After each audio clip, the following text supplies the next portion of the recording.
嗨，大家好，我是爱做美食的于姐，今天给大家分享一道懒人版的早餐饼，不用揉面，不用和面，头天晚上和点面糊，第二天早上起来几分钟就能搞定，简单快速，做出来的饼营养又美味，凉了也不会硬，孩子特别喜欢吃。下面请跟我一起来操作吧。盆子里是普通面粉300克，加3克的酵母，用筷子给它干拌均匀。30度的温水280克，边倒边搅拌。面粉的牌子不同，吸水量也就不同，水可以随时的增减。搅拌至一个偏稠的糊糊，还继续搅拌。搅拌至上劲出筋以后，刮刀上抹点油，给它整理一下，防止表面烘干。盖上保鲜膜，放入冰箱里面低温醒发1个晚上。早上起来，我们的面已经发好了，上面全都是大泡泡，像这样可以了，放在一边备用。我们来准备一个火腿肠，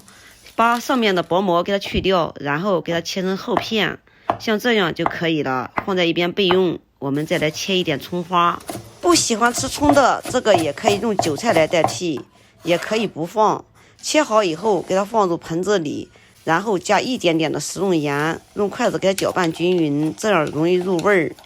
接下来我们用一个裱花袋，前面用皮筋给它封下口，没有裱花袋的也可以用食品袋，前面给剪一个口，也是一样的。然后呢，把我们发好的面糊倒在里面。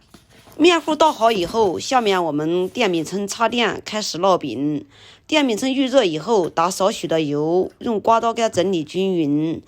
然后把面糊均匀的挤入电饼铛里面，给它挤成小饼状，中间要保持距离，不然的话它会流淌在一起。最后再把我们切好的火腿肠一个小饼上面放上一个，然后再把我们切好的葱花给它点缀在上面，像这样烙出来的饼有葱花的香味，比较好吃。葱花全部点缀完以后，把上面再挤一点面糊，把火腿肠和葱花给它盖住，然后用铲子给它翻个面，在锅边上给它整理一下。因为这个面糊是软的，随便整理一下它就会变成一个圆圆的小饼状，就是整理不圆也不要太介意，因为我们是自己吃，不要太讲究外形，只要松软好吃就可以了。为了怕占用大家的时间，这一段我拍的是快进，请大家不要介意。按此方法把所有的小饼都要整成圆形，全部都整完以后，来回的翻面，给它煎至2面金黄，饼煎至像这样就差不多熟透了，然后给它出锅。